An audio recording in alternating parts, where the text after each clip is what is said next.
Okay, I think we'll make a start. Thanks everyone for joining on what's our third Connections Reform webinar. Hopefully they last for a little while, and thanks to your patience, I will move this date back, just given the moving feast with approvals and evidence windows opening and whatnot with the DNOs and NESO.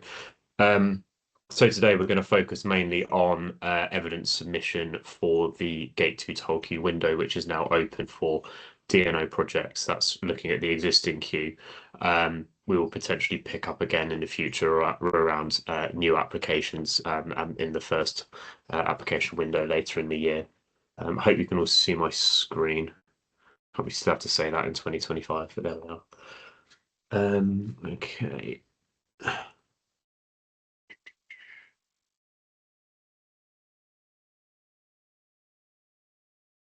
Good afternoon, everyone. Just a couple housekeeping bits to get us started. So just to let you know that the webinar today is going to be recorded and it will be distributed after the event. So you can watch that afterwards, watch it back if need be. We're going to keep all questions to the end for this one, just so Charlie can get through all of the content, but you can use the Q&A tab just at the top to post any questions throughout, and then we'll come back to those at the end. We're also going to be doing a couple of polls throughout the webinar, which is a really great way for us to get feedback. So if you're able to respond to those and have your say, that would be great. But otherwise, we will crack on with the webinar. I'll hand over back to Charlie. Thanks, Anna.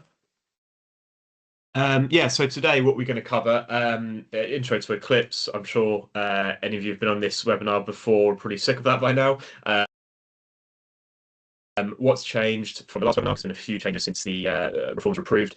Who's affected, and effectively what do we need to do now in terms of submitting evidence to maintain your place in the queue?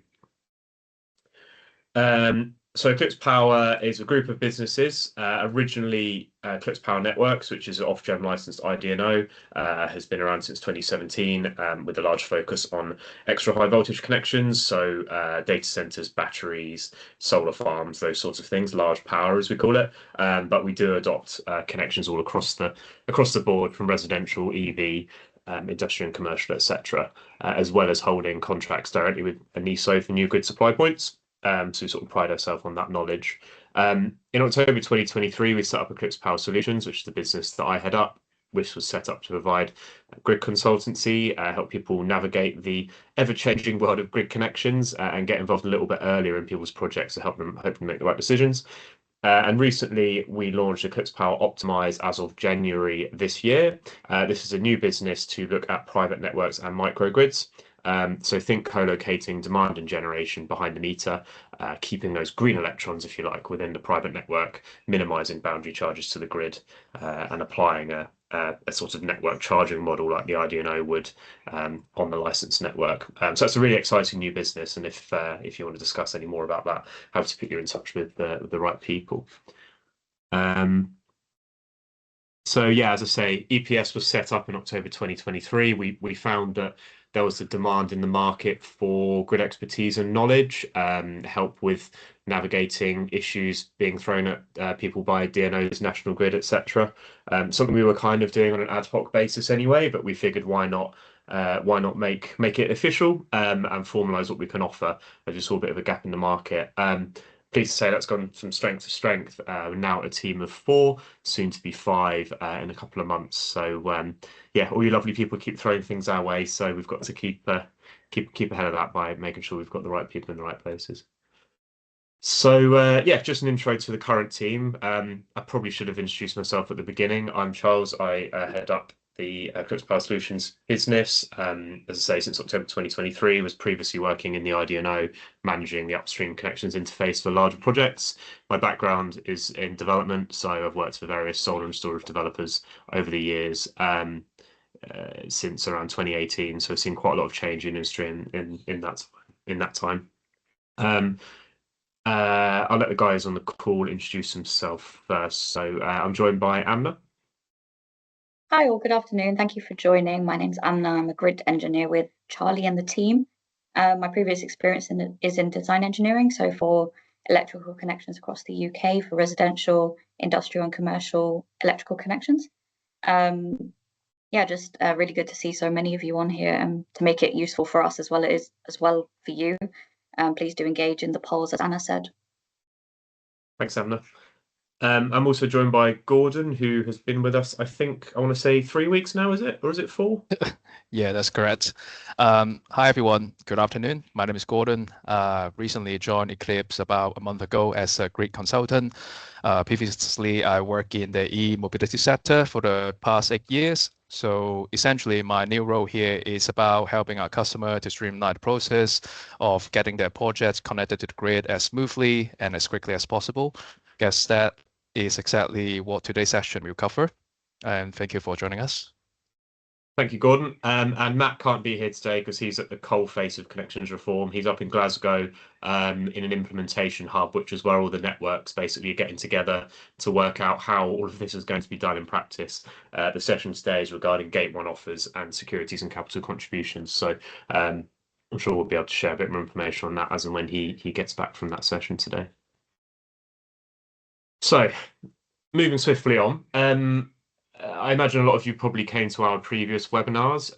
Now, what's changed? I suppose I thought I would sort of do a little summary here of the NESO changelog. Now, the first thing is Ofgem have approved the reforms, so it's happening, which is great. I mean, subject to no legal challenges between now and the license standstill period, which ends in July. But yeah, it's not a hypothetical anymore. This is happening, so don't ignore it. It won't go away. The original proposal for applications to the existing queue, known as CMP 435, was approved, as well as a alternative number 2 for 434, which is the enduring process going forwards. That alternative 2 basically just puts more onus and obligation on DNOs and transmission connected IDNOs to actually submit the evidence to NESO on time, which I'm sure you'd all agree is very welcome because the delays we've seen over project progression submissions over the years has been unacceptable. The function of those two being approved means there's not going to be a pause anymore. In the original Minded 2 decision, the options that were going to be approved had a 10 working day pause after the window closed, which allowed the queue to be published and people to then sort of change their mind if they wanted to advance or stay in the queue. That's not going ahead now, just in the interest of time, and basically the reforms had moved on so much that pause basically had less usefulness than it maybe would have done back in the day. Probably the biggest change for most people on the call is that Protection Clause 2A has been amended. So that means if you have planning consent by the closure of the window and you submitted that before December the 20th last year, you are guaranteed a place in the connections queue. Now, that didn't always guarantee your date or point of connection, but that now will for any connections earlier than 2027. So if you have planning and that planning was submitted before December last year, the end of December last year, and your connection date is currently before the end of 2027, your POC and connection date will not change. If it's after that date, you may be protected, but your POC and connection date could still change. And that's a common misconception that we're seeing people drawing at the moment. Clause 3 has been simplified, which yeah, we'll go into that later. I can't remember what it is off the top of my head, but basically allows some more protection for projects with planning in future windows. The solar capacities after 2030, that should say, apologies, post 2030 solar PV pots, 2030 to 2035, they've been merged across distribution and transmission. So instead of having split quotas between the DNO and the TO, they're now merged across the transmission zones. The threshold for going through a transmission impact assessment process, so statement of works, as it's sort of more commonly known, has been raised to 5 megawatts in England and Wales.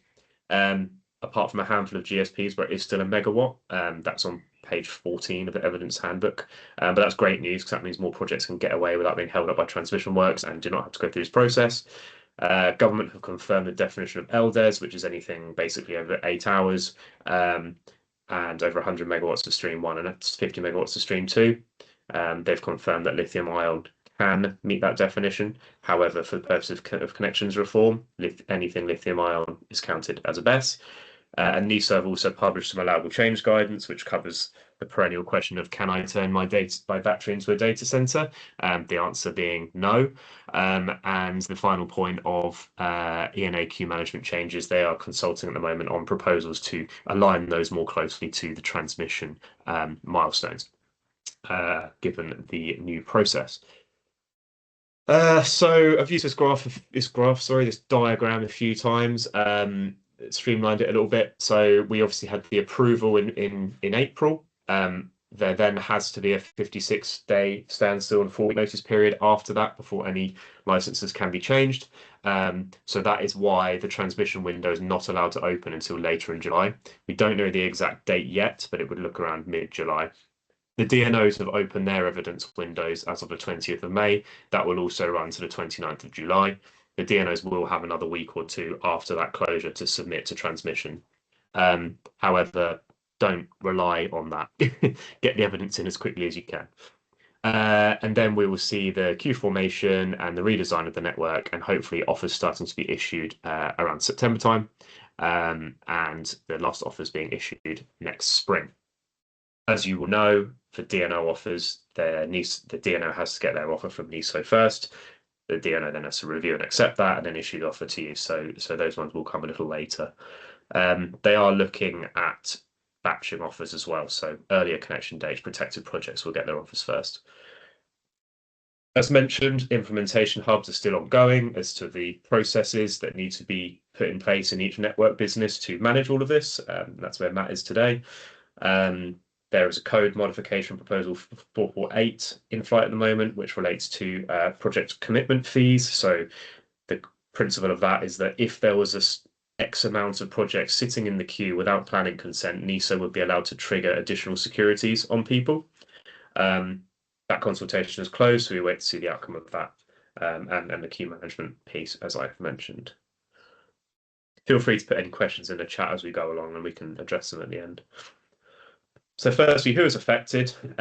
Basically, anyone connected to transmission, so transmission connected demand, transmission connected generation, and any DNO connected generation that is over that transmission threshold limit, so over 5 megawatts in England and Wales, or 1 megawatts in some area, and over 200 kilowatts in Scotland.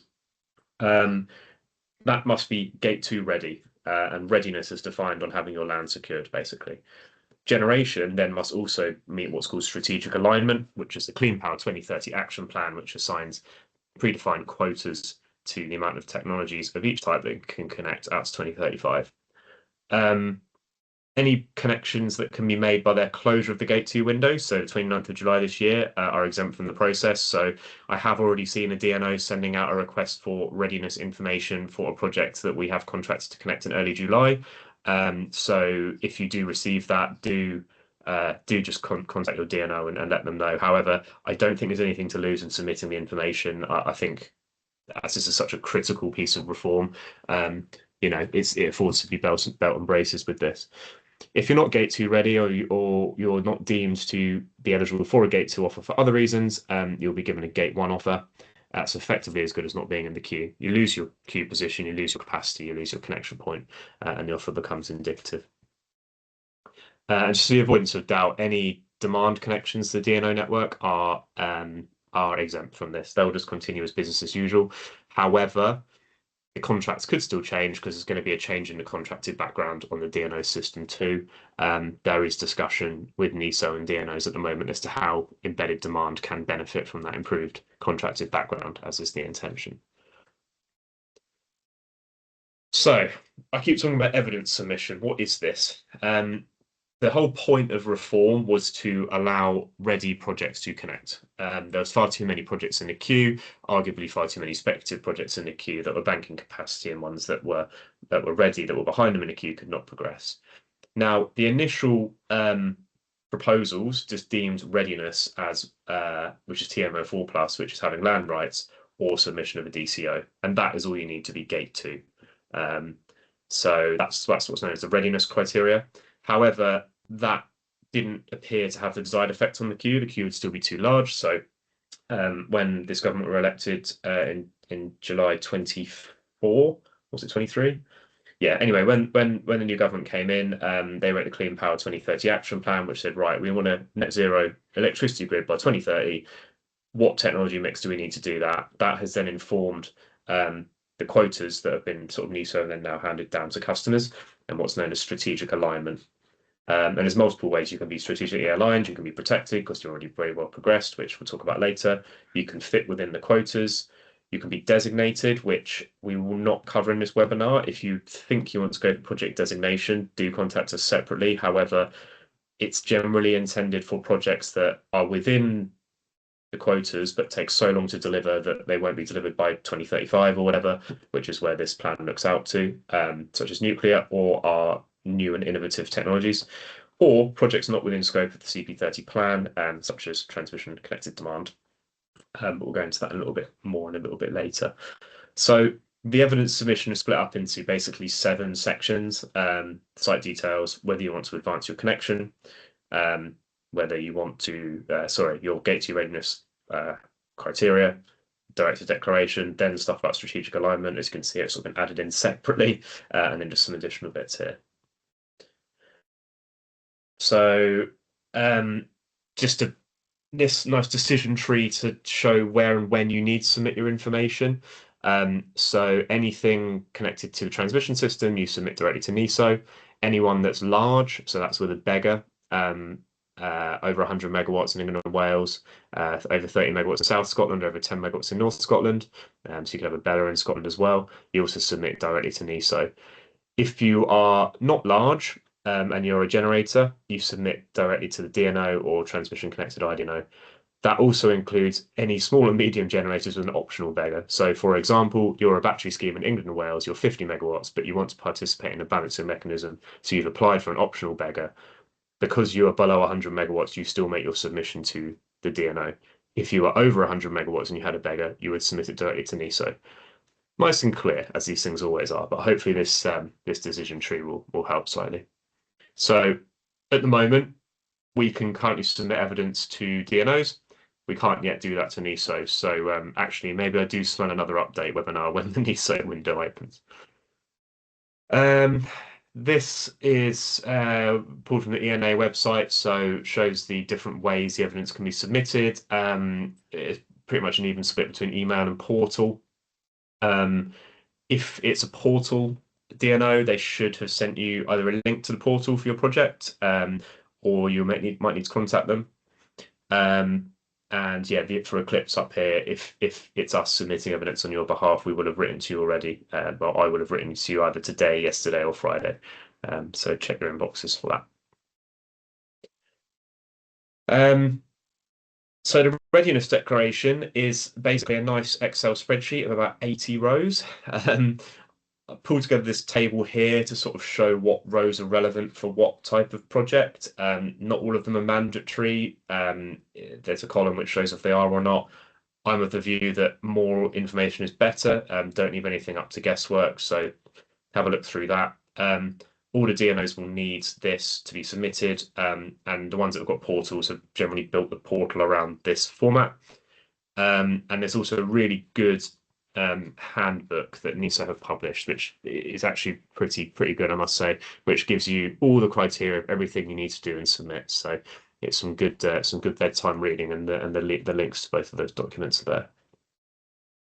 So while we are submitting info to DNO at the moment for DNO projects, this remains a NESO owned and developed process.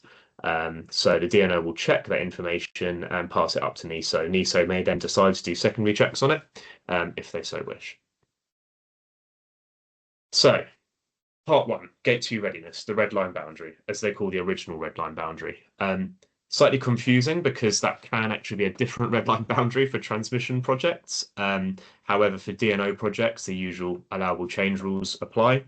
However, once you have submitted this red line boundary at this point, that then becomes fixed, and then there are rules moving forward about what you can and can't change, such as you may only build 50% of your capacity outside of it at transmission. They're quite prescriptive on what this should look like. There's some good examples in the appendices, but basically you've got to have all the land use and clean energy generation, the details of the site and the address. They're quite prescriptive about the coordinates, so it's got to be in WGS84, which is basically lat long, seconds, minutes, etc., to 3 decimal places and the 4 north, east, southwest points of the site. And this is so NISO can do duplication checks to make sure there aren't two people trying to develop the same site.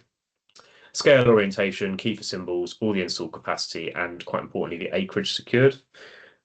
If you have access to this type of software, provide a file in that format would also be very helpful. You don't need to show anything to do with the cable route or any sort of, biodiversity set aside or whatever. So yeah, generally a bit more prescriptive than the sort of Google Earth screen grab that you might be able to get away with for a DNO application. And secondly, there's a section about, do you wish to request an advancement? Now, the whole point of connections reform is to basically get the right projects on quicker. So what would be the point in going through this process to keep with your 2032 date, for example? So you may, during this process, request an earlier date that you want to connect. The DNOs and TOs will do some initial checks to check if that's feasible at a high level. If it is, they will restudy based on that new date. So you can set the earliest date that you're willing and able, which is crucial to advance to. If you're a transmission customer, you'll need to include MODAP paperwork at DNO level. They will, the DNO will do that for you. That does mean that a MODAP fee is payable. For DNO customers, they expect most GSPs have a MODAP fee on them. The DNOs have said that they will then split that fee up amongst all the customers that requested advancement. For reference, a MODAP fee probably around £20,000 for a GSP. It may be a bit higher. Anyone with a transitional offer, they will have their original application fee, even if they apply for fixed, reconciled down to £4,000, and then still have to pay the MODAP fee. So no one should be any worse off in this process, which is good because originally they weren't planning to do that, and I think there's been a bit of industry pushback on that.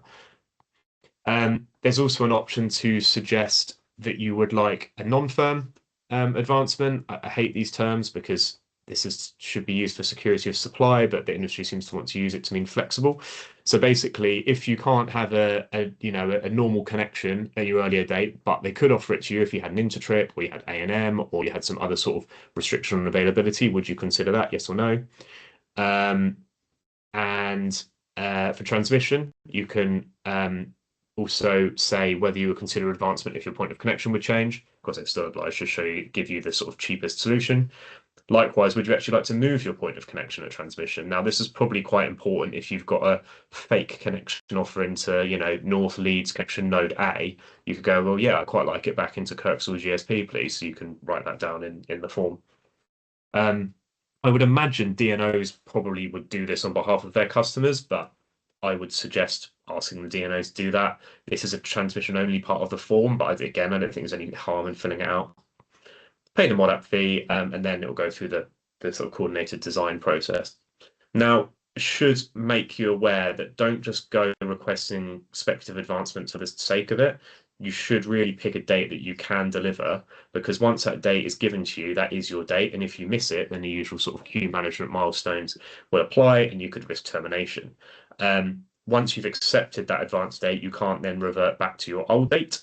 The only way you could revert back to your old date is if you get your reoffer and you don't like it, but your advancement hasn't made you change pot. So you haven't gone from after 2030 to before 2030.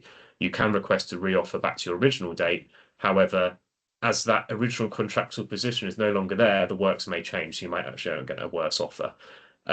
So yeah, do give it some serious thought about where you want to advance to. The reason about that is so people don't just speculatively request pre-2030 advancements just to chance their arm. And if you don't accept the advanced offer, gate one offer is provided, you go back out the queue and you have to start the process again. So anyone with a technical limits offer, that will continue to be used. The firm date will be counted for sort of pot allocation purposes, but the non-firm date will come forwards. I should also say, if you've got a current project that's 2036, 37, 38, they are currently out of scope of Clean Power 30, so you will automatically be given a gate one offer. So you must request advancement to before 2035 if you want to keep those projects alive. And yeah, there's also an option to reduce capacity at this point, but you may be liable for cancellation charge. So you can't go through this gate and make a normal MODAP. you can go through this gate and make a mod app to bring your date forwards or reduce your capacity. That's it. You can't go in and, add a technology or take a technology off. You'll have to wait until the first new application window for that, which looks to be around November this year. So your red line boundary must meet your minimum acreage. I've just screen grabbed the guidance here. If you've got many technologies on the site, you need to make sure that you've got enough land for all the technology. Now, I've already been dealing with a customer who has actually built their project, not connected it yet, and their minimum acreage, they're way off the minimum acreage. So there will be scenarios whereby you can actually develop the project on a smaller area. So you'll need to justify that to NISO or the DNO.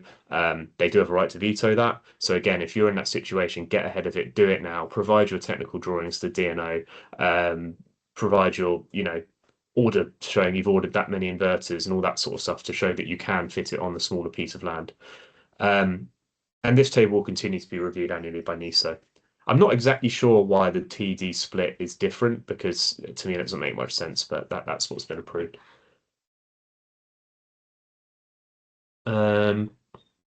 So there's two options to present Gate 2 readiness, basically. We're at the moment going through the land route, which is probably the sort of the most common route people will go through. So for the land route, we need to have this minimum acreage criteria met and also some land secured. Now, I'm not going to win prizes for the prettiest slides, but hopefully this provides something easy to refer to. So probably the most common route for proving you've got land rights is an option to lease. Or option to purchase. That has to be at least a 3-year minimum length, unless your connection date is less than 3 years away. The project isn't going to last for 3 years, so it's really quite unlikely. Or for existing projects in the queue now, the option was agreed before the 15th of April this year. There isn't a minimum length. Or that you've got confirmation that you've met milestone M1, which is getting land rights, and that you've continued to progress that. You've got to keep it under option till connection, obviously, and the lease must be for at least 20 years. And the landlord, understandably, can't have unilateral termination provision, or it's not really worth anything. Alternatively, you can show you own the land. That's by having a registered freehold interest of the land and a title showing that. Now, we know that land reg is really slow at registering titles, so you can present title deeds with solicitor certification if the land isn't registered.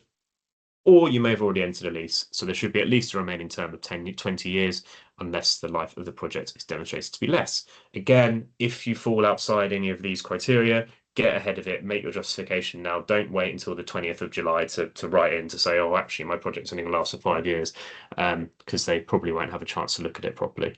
There is alternative routes for compulsory purchase and probate as well, which, if that affects you, we can talk you through. The other option to prove your Gate 2 readiness is via the planning route. Now, the planning route strictly only applies to development consent order. So that is an application to planning inspectorate, central government, for a project over 50 megawatts usually. So the way you can prove that is that you've got a reference number and an application acceptance date from the planning inspectorate, from PINS, or, as we know, again, takes them a while to register stuff. If you haven't got it registered yet, you can show that you've submitted with a submission date, but you have to be able to give that reference by the time you get your Gate 2 offer. So by, earliest September, latest spring 2026, get that registered. Or show that you've again met milestone M1 with a development consent order. So that's getting land rights, and you've got those land rights via a DCO. If you are using that route and you're a DNO project, you have to provide that evidence again to the DNO. If you're a transition connected project, you don't. It's a bit odd, but their justification is that the DNOs have had queue management in for longer, so they probably don't have the most up-to-date information. Or finally, this is probably a bit of an edge case. If you've pre-agreed it with your network operator, that this is the route that you want to go down, you can show that you are following an alternative planning route, such as the normal town and country planning, as a prerequisite for getting compulsory purchase powers via other means. Now, TCPA doesn't confer compulsory purchase powers to you, but there might be some application whereby you need to have got that planning consent first. Again, very edge case. If you're looking to pursue that route, get ahead of it, make the case now.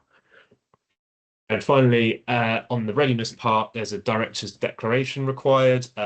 Some of the portals I've seen have got this as a Word doc you can download, but the wording is the same. The DNOs should or may have already come to ask you to confirm the directors of the company. So if you people on Companies House, this is a legally binding declaration. As we all know, director time is precious, so get ahead of it, get this in front of your directors, get it on the board table, wherever it needs to be, to get it signed, because this is pretty critical, or the thing won't be accepted. So moving into strategic alignment. So you've proved you're ready, which in the context of these reforms just means you've got secured land. Now you must show that actually your project is needed. So it's first ready and first needed is now the new terminology rather than just first ready. So you can do that by one of four means. You're either protected, so you're an existing project that's significantly progressed, so we'll go into that in a minute. You're within the Clean Power 2030 action plan. So those are the technologies listed there, mostly renewables, nuclear, low carbon dispatchable, which is things like biomass boilers and AD, I believe, some unabated gas, long duration storage and interconnectors. The things like unabated gas, the amount of the quota for unabated gas is actually less than what's currently installed on the system today. So my view, and I believe NESO's view, is that there won't be any new unabated gas developments unless they are protected or designated. You know, apart from repowering of existing plant. They're split into quotas based on region for the more traditional renewables, down to national pots for the sort of the lower density technologies, if you like. Designated project, as mentioned, that's for really long lead time ITER projects which meets the definition of, say, B, so like a new nuclear power station, or it's really innovative, or it provides system benefit, or sort of demonstrable benefit to consumers. I can't remember the criteria off the top of my head, but again, if you want to go through that process, it is a separate application, and one again that you should be getting ahead of. Or you could be deemed out of scope of CP30, but in scope of Gate 2 readiness. So that is any transmission connected demand. So you have to prove you're Gate 2 ready for transmission connected demand. So say you want to build a data center, you're connecting to national grid, you need to put your land evidence in to keep your connection live, but you're not subject to any quotas. And then these are the sort of more novel technologies down here: wave, tidal, run-of-river hydro, geothermal, and non-GB generation. Now, any project that is not mentioned in any of those to either B or D can only enter the queue if it meets A or C. Now, this is something relatively alarming I read today. So projects, technologies like CHP or energy from waste presently can only join the queue if they're already existing and they're protected, or they go down the designation route. Now, apparently, this is what's been agreed with government, but just worth flagging that if you're looking to develop any of the technologies that are not listed here, you will need to basically already have planning consent, or you will need to apply for the designation route to keep your project alive. So what are the protections? Now, these were brought in to basically look after projects which people have been developing in good faith, they're well progressed, and it would be unfair to kick them out of the queue. So they've been tweaked and changed quite a bit over the reform process, but the main ones are here. So you don't necessarily need to provide the evidence that you are, you don't need to say that you fit one of these protections. The DNO and NESO will work it out, but again, belt and braces, if you believe you are, say you are, provide the evidence. So clause 1 used to be the gold standard. That's any connection date before the end of 2026. You've got planning. And you have met milestone M7, which is financial investment decision, which is essentially a board letter saying you're ready to go and the board wants to back the project, or you've ordered all of your main plant equipment, or you've paid all the money to DNO, etc. That means that your date and your point of connection is protected, and that's that. If your connection date has slipped past 2026 since the 20th of December last year, because the DNO or the transmission owner has delayed your project through no fault of your own, then the date that your project was as of the 12th of December last year is used. Now, clause 2A, this used to be the sort of the second best contract and protection, and it's now sort of been split into two. So for clause 2A, you will need to have submitted app planning by the 20th of December last year and get consent by the closure of the window, so 29th of July, or have a CFD, capacity market, any of these various contracts that you can see there on the screen. That means that you're guaranteed a place in the queue. You'll get a gate 2 offer.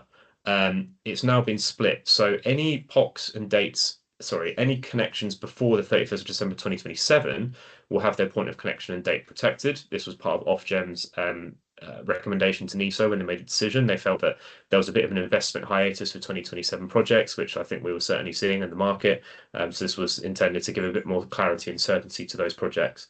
However, any projects after this, so 28, 29, 30, will get a place in the queue, but their POCs and dates are not protected. So they could move back in the queue during the realignment process. So while you're guaranteed a gate 2 offer, it could be any time up to 2035. And that's just important to clarify because people sort of see that they're protected under 2A and think everything won't change. If your connection date is after the end of 2027, it very well could do.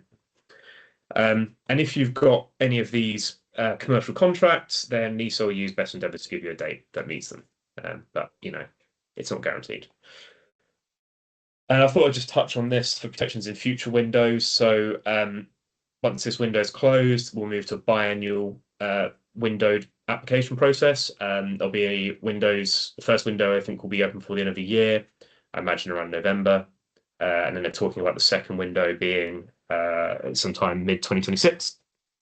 Now, if you were to reapply in those windows and you had an existing contract now, apologies, I should probably go back to clause 2B.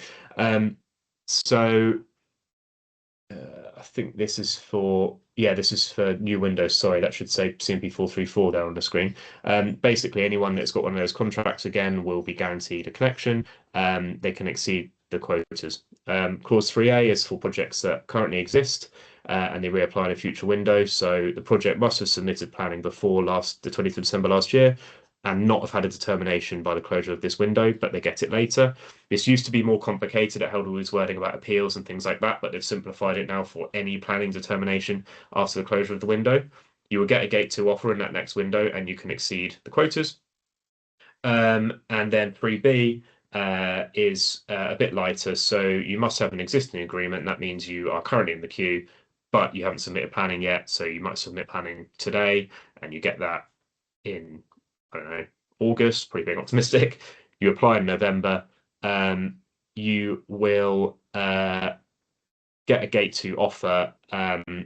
Sorry, it's not a guaranteed gate 2 offer, but you can exceed the zonal capacity. So if you were in the south of England and you're a battery project and that quota is already full, but you had an existing project agreement now and you submitted planning today, got it in August, you would get an offer. However, if the national picture for battery was already full, you wouldn't get an offer.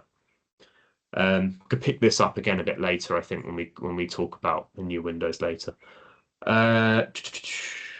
So yeah, and then the final bit of information to provide is if you are looking for strategic alignment via option B, which is just being within the Clean Power 30 action plan, so you're not eligible for protection, then you need to just provide your planning or land right status, what your import capacities will be doing best, and for LDES applications that you meet the government's definition of LDES, because there's a national long duration storage pot.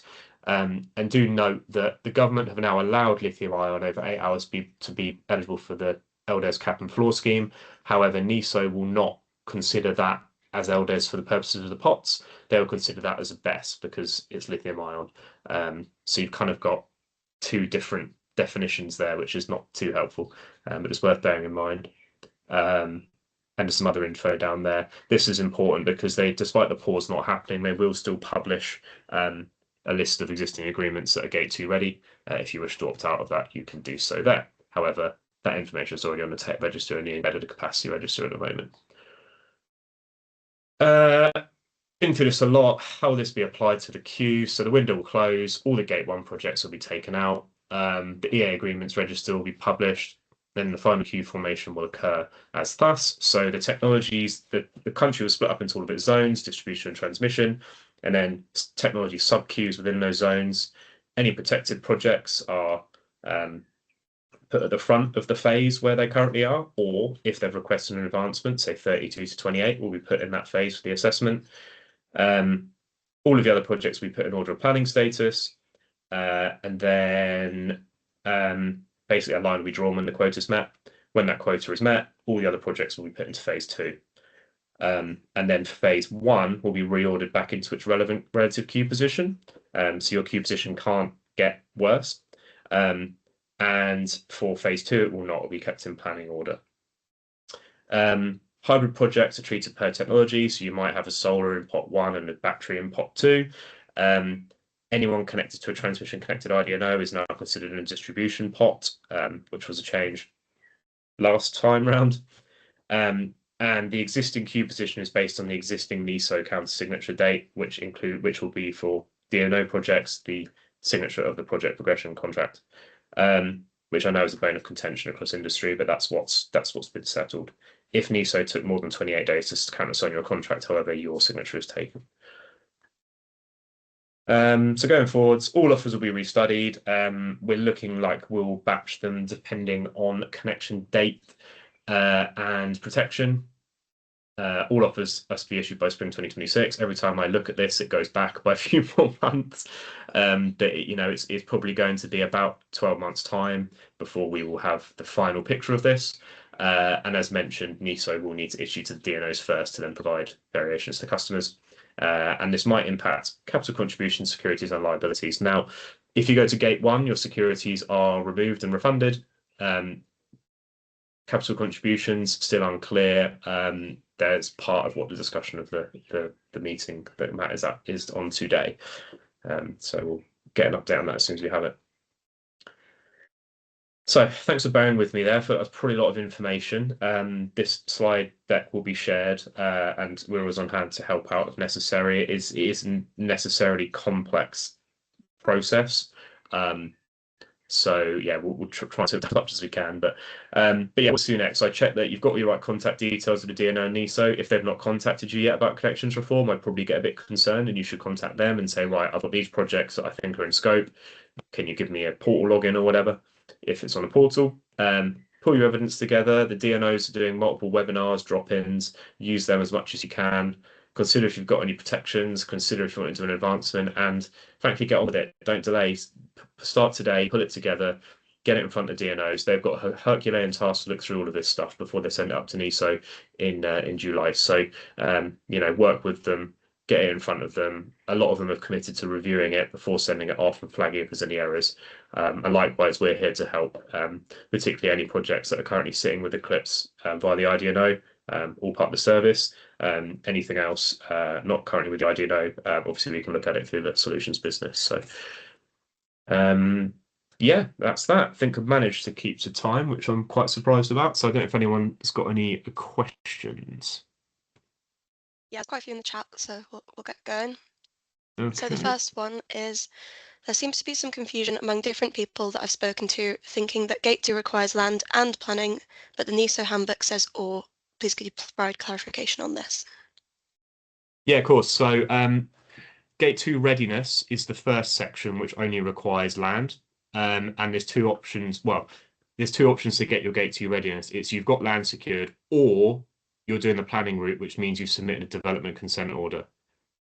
They're the two options. If you've then got planning consent, it helps your strategic alignment later. But to get a Gate 2 offer, you don't need planning. If you've got an option for your land, that's the minimum requirement, basically, to get a Gate 2 offer. Well, if you're within the quotas. Thank you. Does that make sense? Next one. So DNOs will stop taking evidence by the 29th of July. Could the date change? So should we not rely on this? Theoretically, it could, because it's all hypothetical at the moment, depending on the Ofgem license standstill. There could be a legal challenge within this period, which could change everything. But for now, I wouldn't bank on it changing too much. It certainly isn't going to come forward. It may well go back, but don't put your eggs in that basket. Thank you. A Gate 1 offer provides an indicative connection date and point of connection. Is there any value in terms of queue position or location in a Gate 1 offer?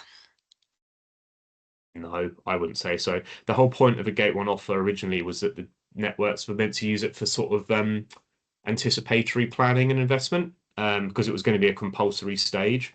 So you go through gate 1 first.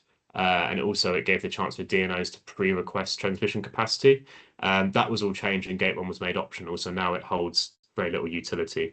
It might be useful if you're wanting to build a nuclear power station, for example, and it's quite a large project and you need to be in conversation with the NESO and DNOs and stuff, or TOs. And there is some methodology whereby you can reserve a connection point with a gate 1 offer. But again, they're all very much edge cases, things like offshore wind farms. For your, utility scale DNO connected solar, probably worthless, to be honest. Thank you. And the next one. Could you please elaborate on a scenario where one has requested for an advancement but is not happy with the new offer received? Under what circumstances can one go back to the original offer? Okay, so if you've requested advancement and your date has not changed pots, so you've not gone from after 2030 to before 2030, you can request a re-offer back to your original date within the acceptance period of that offer. However, if you have gone from after 2030 to before 2030, tough. Thank you. And the next one. I believe we only have one chance to submit readiness for the projects that are going into planning over the next couple of months. Is it worth taking a risk in waiting for the planning reference, or would submitting the option evidence be best? For example, the planning reference will place us better than readiness with an option. No, both are equally as valid. And just to clarify, that's a planning reference for a DCO application, I assume. So it is very much an or. And if you've got a land option already, then that will give you an earlier readiness date. I don't necessarily think that's particularly important in this first window, but there can't be any harm in it. And important to note that the DNOs won't be able to submit all this up to NESO anyway until the NESO window opens in mid-July, so you can continue amending and adding to it up until that point. Thank you. And then for strategic alignment, which reference are they using, 2030 or 2035 capacity? In 2030, distribution and transmission are allocated separately, but in 2035, they're combined, so more capacity may be available for transmission connected projects between 2030 and 2035. Does that mean that there's no capacity for T-connected projects in 2030 and it only becomes available from 2035? If so, do we need to wait for the next gate 2 only because they merge T and D connected capacities in only 2035? Okay, I'm not sure I fully understand the question, but they've only merged the capacities for solar. So the TD pots have been merged for solar in the 2030 to 35 pot, or maybe 2031 to 35. So I think the up to December 2030s and pot 1. I'll probably just double check that. But it's only for solar that they've done that. And then after 2035 will be dealt with by this strategic spatial energy plan, which is due to be published next year. So that will then give a much longer term view after 2035. Thank you. If you have a single BCA with a stage connection 2027 for stage 1 and 2032 for stage 2 at the same point of connection, and you have planning, will both stages be protected? Yes, if you've got planning, you will be protected. It's whether you would be, one stage might be under clause 2A and the other stage might be under, well, they'll both be under clause 2A, but the first stage might be protected in terms of POC and date, if that makes sense. There is some, if you look at the Readiness Declaration, there is information about stage projects where you can put in the stages. There's also a box about how much capacity and what technology are you looking for protection. So if you've got multiple things, you can apply for protection for part of it or all of it. Thank you. We have a grid offer that was for both BESS and solar. We've applied for planning for the BESS only and hope to achieve planning before the G2 TWQ deadline. Please can you confirm the best approach for dropping the solar either with or without planning? Please can you confirm whether there will be a cancellation fee as this isn't clear in the guidance? So you can always get rid of a technology. You can do that. I don't know if you're DNO or transmission connected. If you're transmission, you will need to submit a mod app, which you currently can't do. So I believe you can do that through this process. If you're a DNO connection, you can just bin it off whenever you want, basically. Just tell the DNO. There'd only be a cancellation charge levied if you've received a security statement from the DNO or NESO. So if there's transmission works for your connection, there may be a cancellation charge levied. However, that's probably only going to be the case if you actually reduce your export. So if you're sharing the export between the BESS and the solar, you might be okay, but I wouldn't want to get into specifics without seeing the detail. That makes sense. For the next one, UKPN have been sitting on all mod offers since last summer and not issued any to customers. Other MM statements and requesting confirmation customers want to proceed off the back of an MM statement rather than a full offer. How are mod offers by UKPN being addressed as part of Gate 2 evidence? Yeah, it's not the first time I've heard this. Challenge UKPN on this at one of their forums, and they said that they were going to work to get them all out to customers, but I assume that hasn't happened. So I can't speak on behalf of UKPN, unfortunately, but my view is that you can't contractually be on the hook for something unless they're giving you a variation. So if there was a cancellation charge levied to you, I can't see how they would then get that back from you if they haven't given you a variation. So frankly, it just leaves them exposed. But yeah, I'd push hard for at least sight of a screen grab of what's in that NISO offer so you know what you're signing up for. Next one, what level of planning will be acceptable, i.e. planning in principle or detailed? It would need to be planning consent for the entire site. I don't think outline planning consent would be applicable.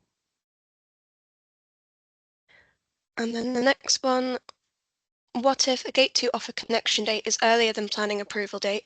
If we can't get the planning approval or need more time, do we need to pay any penalty? Is there any specific timeline requirement for planning approval from the DNO? So the DNO does have milestones. They have their crazy submit planning within 2 months and get planning within 12 months after that date milestone. That will probably stay, but that comes after you've reached Gate 2. If you want to move the date back, then if it's transmission, it'd just be a case of submitting a mod app. If it's DNO, it would be a case of working with them, and they might need to submit a mod app to NISO. So all of this reform stuff is to do with the NISO part of the connection. So it's the NISO offer to the DNO with the date in it. That's what's important.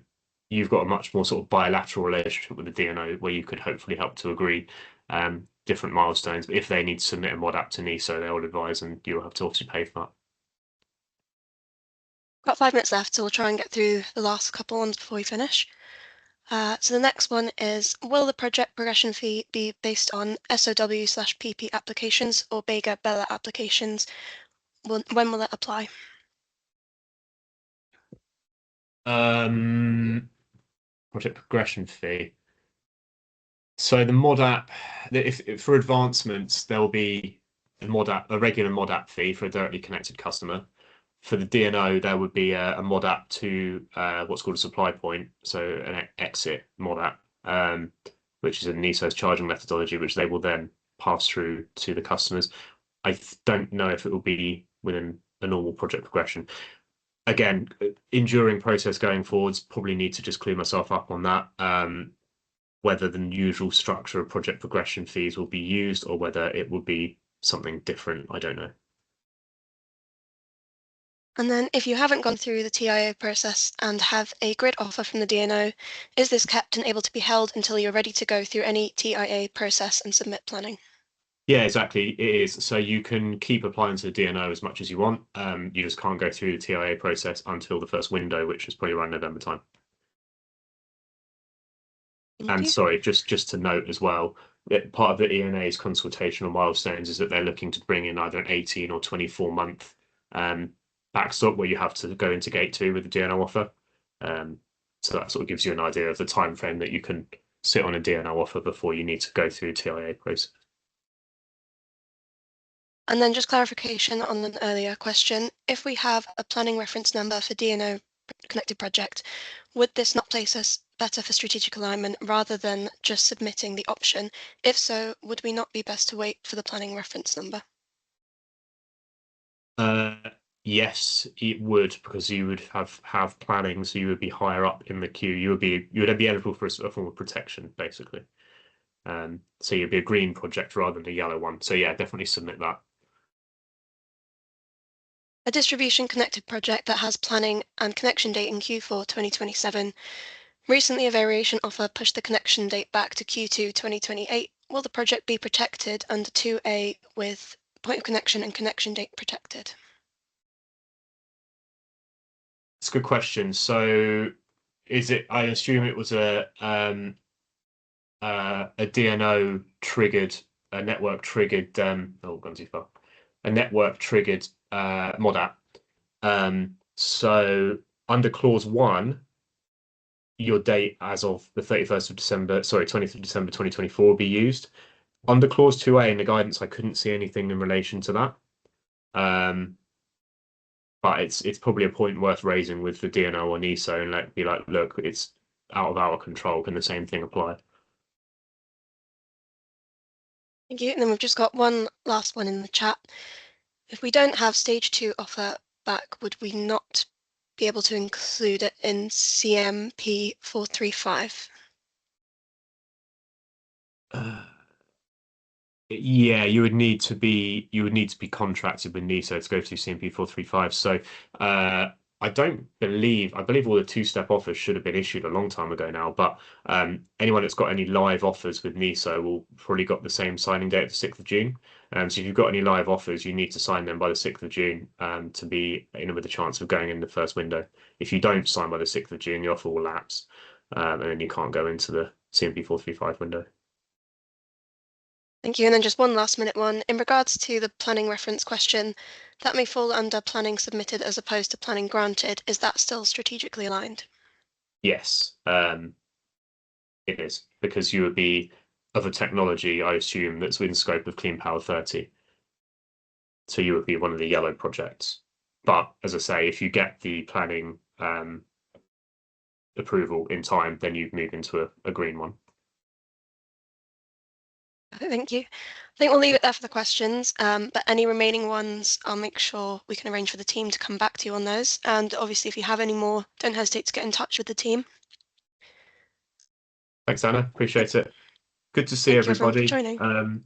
Happy to answer any follow-up questions as and when needed. Speak soon. Cheers.